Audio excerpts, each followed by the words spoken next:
संतप्त मानस शांत हूँ, जिनके गुणों के गान में वे वर्धमान महान जिन विचरे हमारे ध्यान में।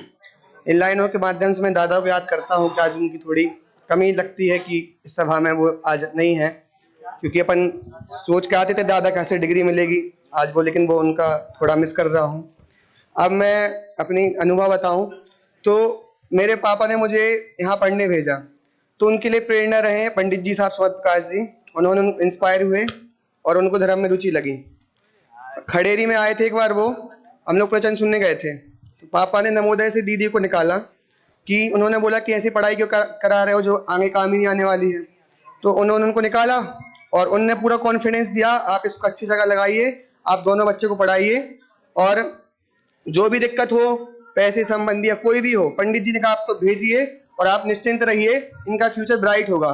तो पापा ने नवोदय से निकाल के दीदी को वहां भेजा और मुझे नागपुर भेजा, और मैंने 3 साल नागपुर में पढ़ाई की। मतलब पंडित जी का वो टर्निंग पॉइंट बहुत अच्छा रहा, और मैं नागपुर से श्री महावीर विद्यानिकेतन से 3 साल नागपुर में पढ़ाई की। उसके बाद 10th हो गई, फिक्स था बचपन से शास्त्री ही करना है। पापा जयपुर से जुड़ गए थे बहुत पहले ही, तो शास्त्री करना था, पर 10th की थोड़ी हवा लग गई कि अपन को कुछ अच्छा करना है। अब वो तो ठीक है, शास्त्री तो कर लेंगे, उसमें क्या रखा है, वो तो ग्रंथ पढ़ने आता है अपन को सब कुछ, 3 साल पढ़ लिया जितना पढ़ना था। लेकिन कोरोना में एडमिशन तो करवा लिया, पापा ने बोला कर लो, देख लेना नहीं पढ़ना है, क्योंकि पापा को पता है पापा तो पढ़ा नहीं उनको, तो उन्हें एडमिशन करवा दिया, फिर देख लेना। तो घर पे रोज थोड़ा ऐसे 10वीं के बाद पढ़ने थोड़ा ऐसा लगता है हॉस्टल बढ़ गया तो कुछ हो गया है। तो पापा से रोज विवाद करता था कि पापा मुझे नहीं पढ़ना है, तो वो बोल रहे थे क्यों नहीं पढ़ना है, क्या करोगे, तो रोज बहस होती थी। और पापा और दीदी एक तरफ हो गए दोनों, और फिर शास्त्री करने के लिए फोर्स करें। तो अब पढ़ना था तो ऑनलाइन पढ़ते रहे। फिर इमोशनली उन्होंने एक बात बोली थी जो मुझे लग गई, तो फिर मैं यहाँ पे आ गया। बोले कि कोरोना का समय चल रहा है, अगर बेटा मैं नहीं भी रहूँ ना तो मैं शास्त्री करनी है। तो मैंने कहा ठीक है, इमोशनल करोगे तो मैं आ ही जाऊंगा, फिर क्या है, तो आ गया।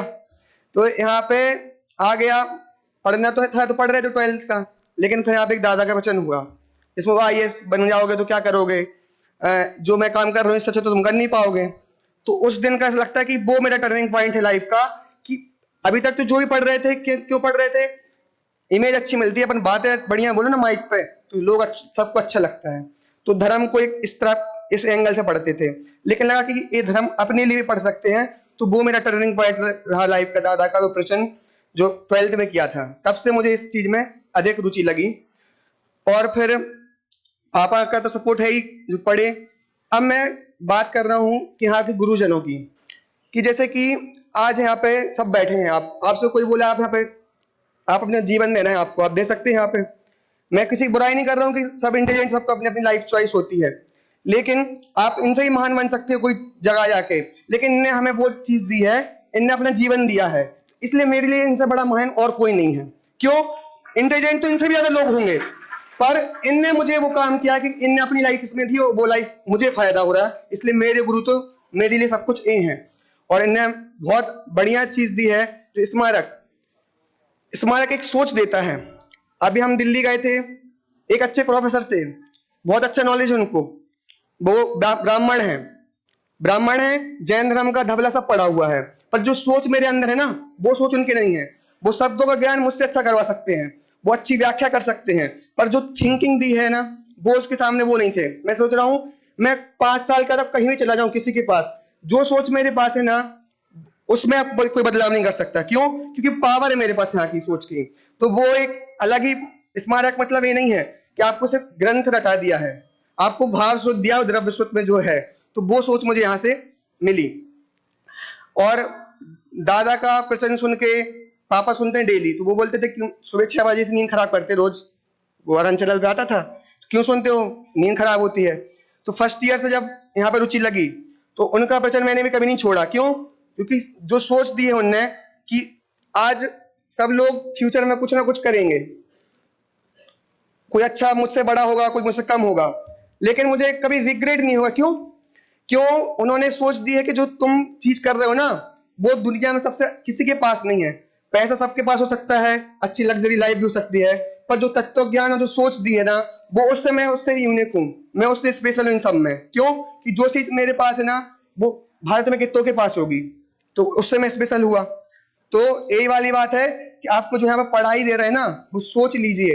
फिर आप कम ज्यादा पढ़ तो आप सोच मिल जाएगी ना, तो आप पढ़ भी ज्यादा लोगे और कम, लेकिन सोच नहीं मिली तो आप नहीं पढ़। सोच मतलब क्या, जो है कि क्रमबद्ध पर्याय, अकर्तावाद, एक द्रव्य दूसरे द्रव्य का नहीं करता, ये वाले सिद्धांत अगर जीवन में अपना लिए तो यही जैन धर्म है।